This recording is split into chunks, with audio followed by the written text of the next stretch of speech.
Hello everybody and welcome to this webinar, 7 core principles of staying focused and committed to one's daily routine. So these 7 principles are very powerful by themselves, but when they're combined then they take on the extra X factor of power. So it's really important to combine them so you get that X factor and really bring that power into your lives. So there are many ways of looking at life and looking at how we deal with our daily lives. And there are lots of ways to bring in principles and exercises and routines. So this is no different than any other. But what I'm going to suggest to you is to make a commitment. Because without the commitment, nothing happens. So I'm going to give you a list of these 7 principles. But then it's up to you to take them into your lives and then act upon them and actually then make them happen, and then you will get results. So the first thing I'd like to talk about is mindset. The positive attitude. So principle number 1 is all about that mindset, about staying positive. So when you wake in the morning, what are the first things that start to go through your mind? How is your thinking? How is your mindset? Is it in a positive frame or the negative? Is it a case of saying, I have so many things to do today, I know some of those things are going to wrong? Or is it a case of reframing that and thinking and saying to oneself, everything I'm going to do today is going to have a positive attitude, a positive outcome. Everybody I meet will be positive. Every interaction I meet will be positive. Everything I do will have a positive outcome. Because when we start to set that up in our subconscious mind, then of course the universe will deliver back what we put out to it. So the more conscious we are of being positive, the more positivity will come into our lives. And this is about practicing this and learning to trust this process. So what I think, what I feel, what I put out to the universe will come back to me more positively if I have a positive attitude and positive mindset. So it's really good to set this one up for yourself. Practice it every single morning. Because our mind is one of the major places where negative energy is formed. But we can change that around very consciously by doing the work. Now the second principle I want to speak about is exercise.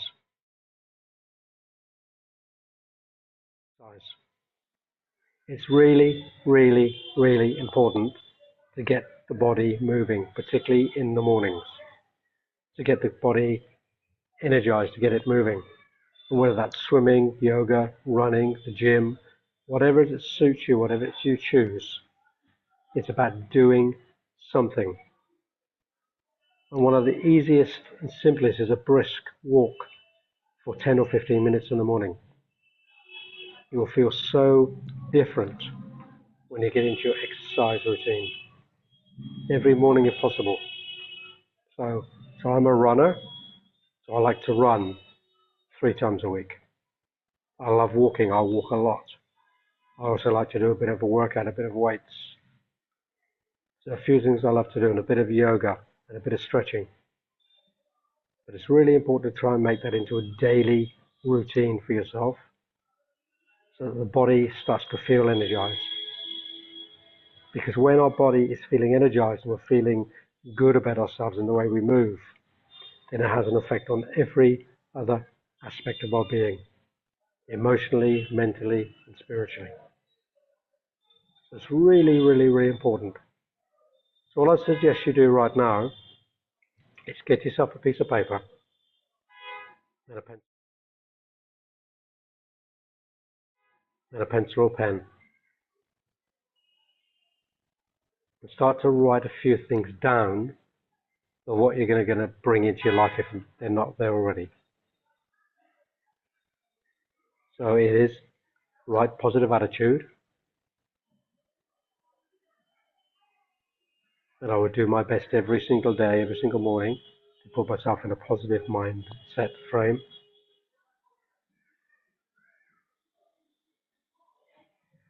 I will try my best to do my exercise every day. Write down what that exercise is going to be for you. It could be one or two things. It could be some walking and some yoga. Might be some swimming and some gym. Something that really suits you that you know you're going to do. So write it down on a piece of paper. And there are some really good words you can use. I commit to. Yes, I commit to doing my mindset work. I commit to doing my exercise, which is ... I'm getting really clear about it. So the third principle I like to speak about is food and nutrition.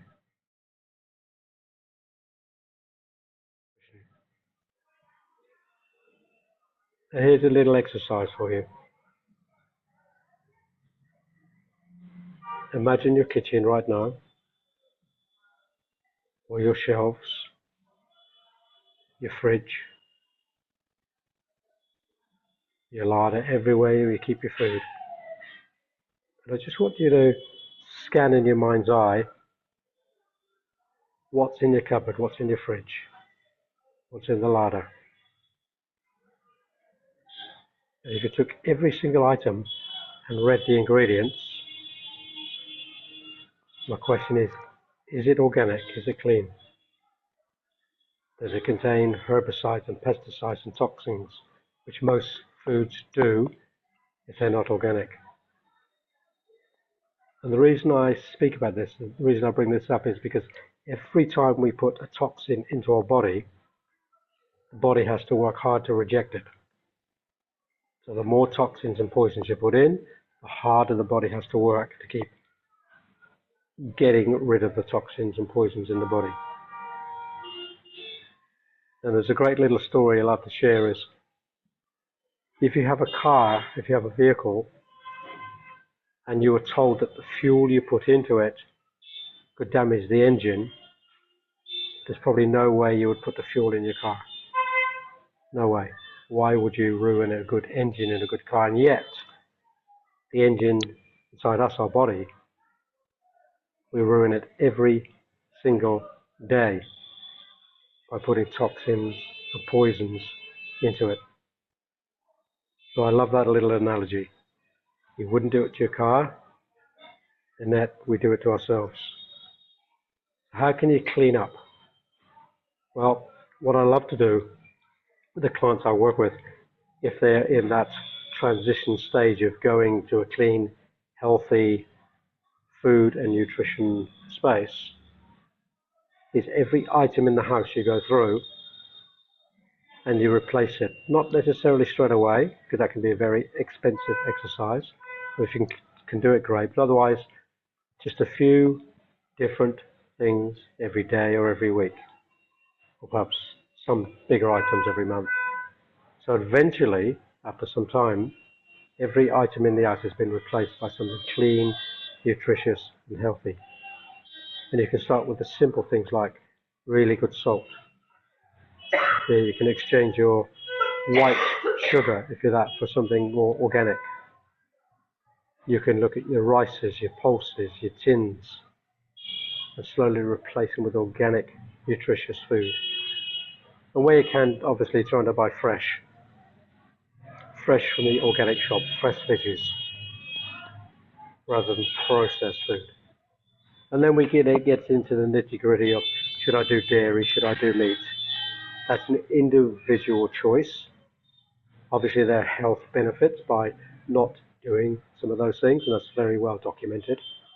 You know, the dairy industry, not a great thing to support, but if you are going to do a little bit of dairy, once again, make sure it's clean and organic, and then at least you're getting some nutritious, good, clean dairy inside of you.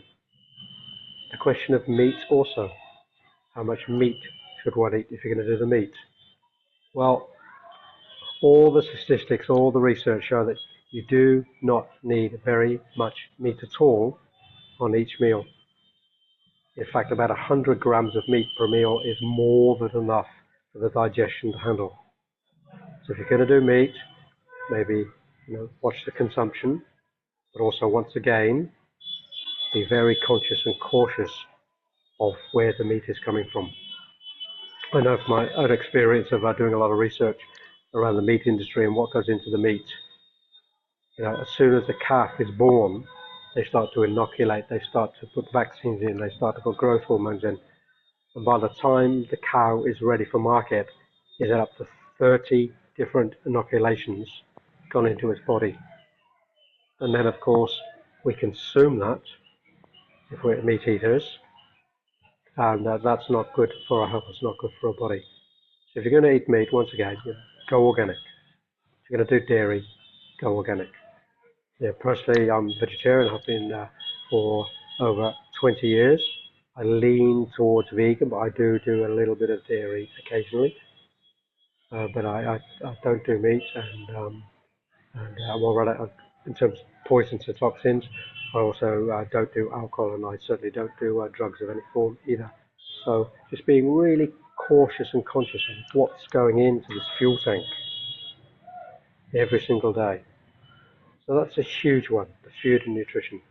It's a really big one to get hold of. So go through your cupboard, go through your fridge, changing some of those things. Some are easy. And if it's cheap, throw it away and start again. If it's a bit more expensive, you're less inclined to then do the exchange. But it's really important to do so. I've had a bit of fun with a few clients over the years where they've been in a supermarket with a trolley, and we've done FaceTime. And I've got them, before they put something in the supermarket trolley, to have a conversation with me, look at the label, what's in the label, is it clean, is it organic, has it got lots of nonsense and rubbish in it? If so, it goes back on the shelf, it doesn't go in the trolley. By the time they finish their shop in the supermarket, because they've been so used to supermarket shopping for so long, the transition is often difficult to go to an organic shop. And there's plenty of organic food in supermarkets for those in that transition stage. So I don't discount going to the supermarket. It's a good idea if you're in that transition stage, but then maybe slowly move away from the supermarkets and go to your local green grocer and support them if they're organic. And then the next principle I want to speak about is quiet time and meditation. So I think for me, meditation is one of the most important principles that we can bring into daily life in terms of our health and well-being. So I've been meditating myself now for about 30 years, about 20 years seriously, where it's a daily routine. So it took me quite a number of years to really anchor it into my daily life. I was a little bit lazy, didn't quite know where I was going, but now it's really anchored in. I have a very clear meditation that I do that I was gifted about 20 years ago, and then I do several other types of meditations as well, depending what I need during that time, during that moment. So there are literally thousands of different meditation techniques. So where to begin?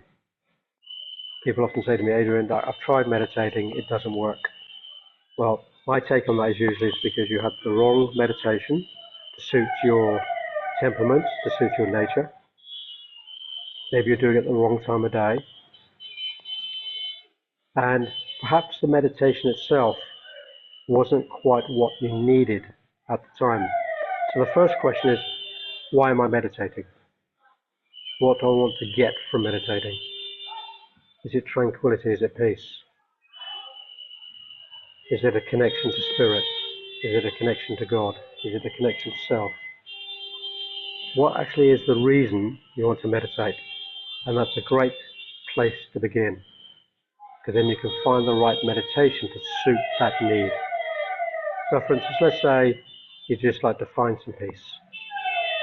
So then what type of meditation would you go to find to bring you peace? Well, It can be a meditation where somebody's speaking and talking you and taking you through the meditation. So they're really good, the visualization meditations. Something like, okay, close your eyes, feel your breath. Imagine that you're walking towards the forest. Now you're stepping through the forest step by step by step. And then visualization meditations you can use. There's music meditation, of course, with all different types of music, everything with heart and voice. And they can be very, very helpful in just helping us to relax and be peaceful. And then there is learning to just sit and be. No voice, no music. You can just be sitting and following the breath.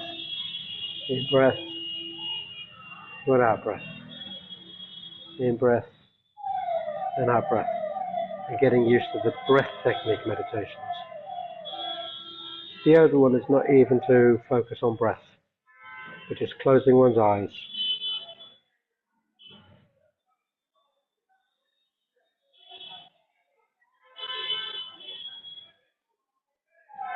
and focusing on the silence. Focus on the inner self. There are other meditations where you can be looking at a candle, looking at a leaf, looking into nature. There are many, many, many, many types of meditation. But I would implore you, if you're not meditating already, to bring meditation into your life as a daily practice. Once you get about 15 minutes is probably the minimum. You can do 20 minutes, half an hour of meditation in the morning, or if you're an afternoon person, you might want to meditate more in the afternoon. So it's about finding the time, the place, and then the type of meditation that you want to do, and then practicing that for a while. I usually suggest practice that for 7 days, and then another 7 days, and then another 7 days. And if it feels right, stick with it. If it doesn't, you might want to just switch and find something else. But usually after about 21 days, you know if the meditation suits you or not. But if you're getting stressed by meditating, I'd suggest it's probably not the right meditation for you. Because meditation is not about getting stressed. And this is what often happens when people start meditation. They listen to a voice they don't like, they listen to a teacher they don't like, they get stressed out by the time it takes to meditate is too long, or perhaps even too short. So setting it up in the first place is really, really, really important. So I don't advocate any type of meditation, but I do help people to find the right meditation for themselves. So the next principle I'd like to share with you, after meditation, this sort of leads on from that anyway, is about being creative. Because I think as human beings, we have so much potential to be creative that is often forgotten. Whether that's writing, whether that's knitting, whether that's crochet, whether that's woodworking, whether that's sculpting, whatever it is in that creative realm, I find it's really important to bring it into one's life. It really helps with the mental health in particular. And we know in Western society, mental health is the main focus. And there's physical health, mental health, emotional health, soul health, and spiritual health. But generally, if you go to a doctor, it's focused on mental health. And by being creative, you can really help with that mental health. There's lots of research to show that when people are very creative, artistically, with dance, with music, with movement, with sculpture, with painting, with writing, things like dementia and Alzheimer's are less likely to come into their lives because they're using their cognitive creative faculties, and it really helps with the brain. So if you're not doing anything yet that one would call creative, I get you to ask yourself, what can I do that I really love to be creative? So once again, write it down. What am I going to do to bring creativity more into my life? Maybe you're doing something already. You just need to up the game a little bit. Do a little bit more. In terms of creativity, I love to paint. I love to sketch. I love to carve, particularly I carve wood. I do a lot of woodwork. And I'm a writer, so I spend a lot of time writing. So my creative juices are flowing really regularly. And I must say, I'm pretty good up in the head in my mental health. So I have quite a lot of clarity of thought. Still pretty sharp-witted. And I put that down to my continual connection to being creative. So please do focus on your creativity. Do find something for yourself. Really, really, really important. One aspect of the creative process I love in my writing is also similar to a meditation for me, because when I'm in a writing space, I'm being creative and I go into another realm, another space, a very relaxed space. And that's quite often the case with creativity. When I work with people who have depression or anxiety, I often do a lot of artistic therapy with them. Painting, drawing, sculpture. Because when one is focused in on that creative aspect, it's hard to be depressed. It's hard to be in any other place than being in a creative space. Anxiety falls away and disappears because it's not the focus. So it has some really good benefits from that mental health perspective, as I've mentioned. If you're feeling a bit depressed, if you're feeling a bit anxious, then creativity is something to definitely bring into your life. So the other thing I'd like to talk about is vocation and spiritual path.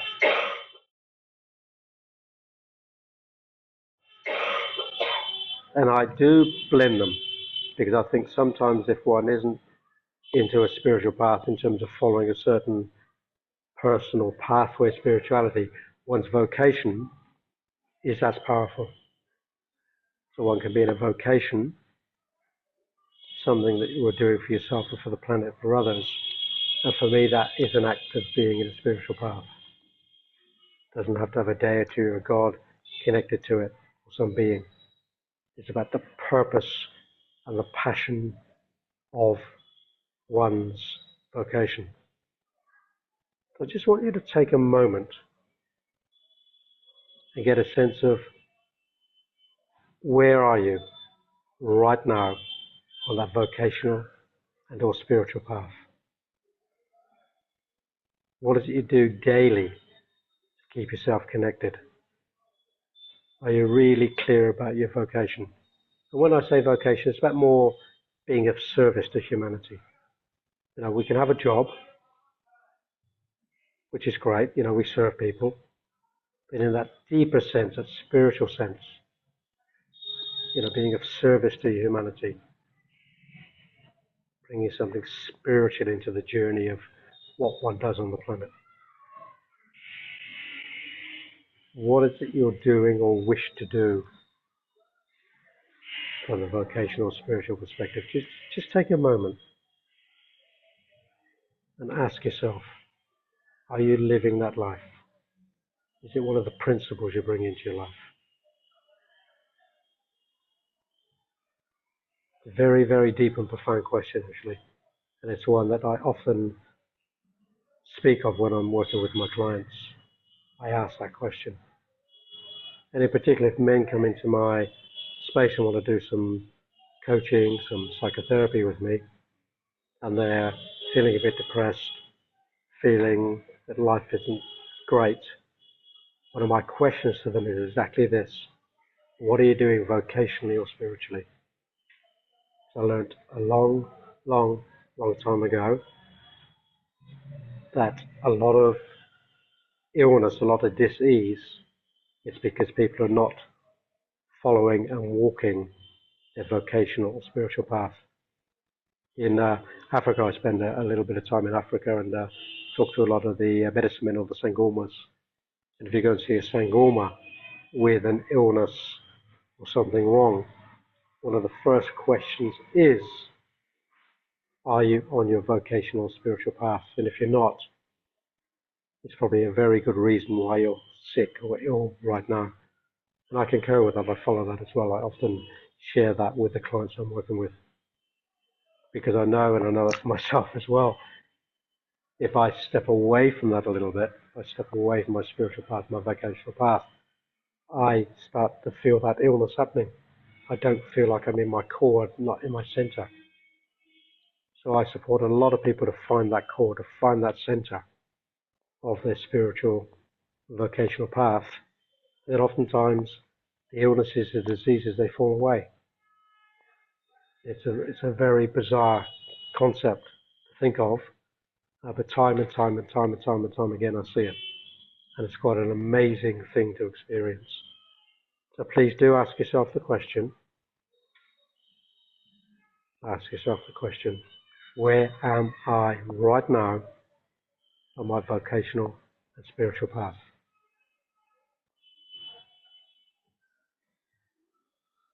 And if you want to write something down, just write it down.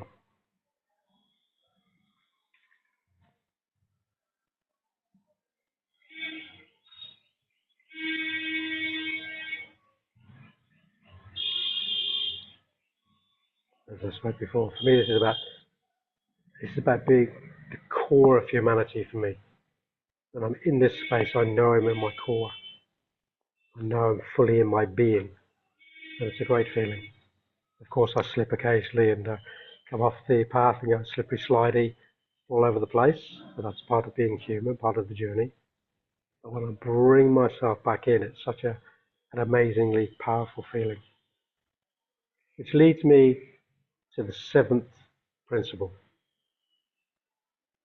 So when we sum up all the other principles, the other six principles, we can bring the other six into this, what I call the major seventh principle, to work from there, and it's called self-love. Love. And it's a really challenging thought.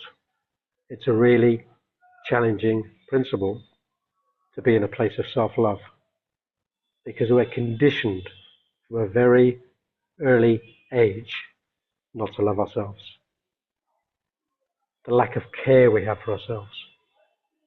And that's demonstrated by the other six principles that I've spoken about, of how we engage with them in your life. So if we go back to the first principle and we start to look at our positive attitude, that's not something that's really supported or taught in our childhood, through our teens, even in our adult life. Be more positive. Learn how to use a subconscious mind. Can you imagine what the education system could be like if that was brought into the education system for children, to learn to be positive? In fact, the opposite is often the truth. We're not given that opportunity to be positive. It's the negative stuff in life. The competition, the continuous stresses in life. So that's part of self-love. Because when we start to love ourselves a little more, we become more positive with our thoughts and with our mind. The second one is exercise. If we're not doing the exercise, we're not showing ourselves I care for myself by exercising, perhaps we get overweight, or we get ill, we get sick, and we don't do much about it. There's a sure sign there of lack of self-love. It's a huge, big topic I work with my clients and students. Are you showing yourself love? when you're feeling sick, feeling ill, are you doing the right thing to recover? Are you doing everything possible to get well? I often hear people say to me, Adrian, I've tried everything. And my usual response is nonsense. You have not. Otherwise, you still wouldn't be sick, you still wouldn't be ill. There's something out there you haven't not yet found. You just need to go in search of it. Maybe it's something totally different than you've ever even thought of before. But that's part of the self-love, that's part of the self-care, is to continue searching until we find the right thing to help us to heal. And this brings us back into what I spoke before about food and nutrition, and my analogy of the car. If we're continually poisoning ourselves with dead food, with poison food, with toxin food, with too much alcohol, too much tobacco, too much drugs, whatever it is we're putting into the body, for me that's a sure sign of not loving oneself enough, not caring for oneself. Most people treat their pets and their cars better than they do themselves. They wouldn't give their pet, they wouldn't give their car something that would make it sick. And yet continually we do it as human beings. I do it to some degree myself. It's about waking up and challenging oneself to love oneself a little bit more on the inside and the outside. Quiet time, meditation, giving oneself time. It's a real big challenge in the Western world. Everything is go, go, go, go, go, go, go. And for a lot of people, stopping and relaxing is just putting on the box, which is not actually generally a relaxer because it stimulates the body. And it does other things to the body too, with the electromagnetic frequencies, etc., etc. So finding quiet time to reflect and meditate, is a real sure way that you're giving yourself some self-love. Really, really, really important to do so. And also being creative, allowing oneself to be creative, allowing that love flow, creative energy to flow through the body. It's a beautiful feeling, particularly if you create something and then feel really good about what one has created. You know, in the olden days when they had apprentices, the apprentice would spend a certain amount of time, a year or two, to create his masterpiece. Where, you know, if you were an apprentice carpenter, during your work, over the few years, you'd have one piece you were working on. And then at the end of your apprenticeship, you would show that masterpiece to the teacher, to the village, to the community, to show that one had mastered a technique. So when we get creative, it's a great way to master something. Great way to master something.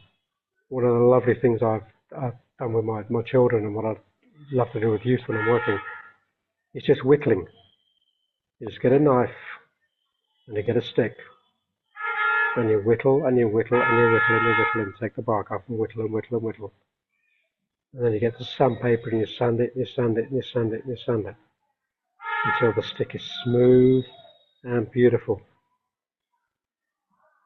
And the children, when they have that stick in the end, they know they've created something really special by themselves, with their soul, with their spirit.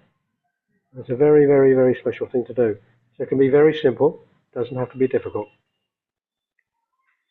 It is about allowing oneself to get the self-love flowing in one's life.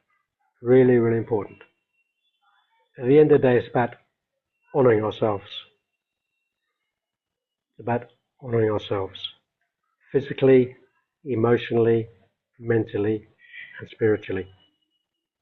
And taking the time every single day to challenge ourselves to be our next level of human being.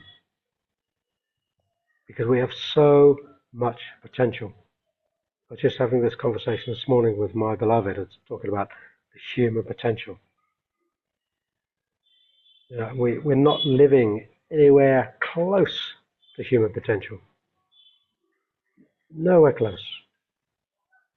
There are a few beings on the planet that perhaps are a few human beings. There's a race, 60,000 years. And if you look at where we're at right now, consciously, it's quite a sad thought about where we are. And the only way it's going to change if we all take personal responsibility for ourselves and lift our vibrations.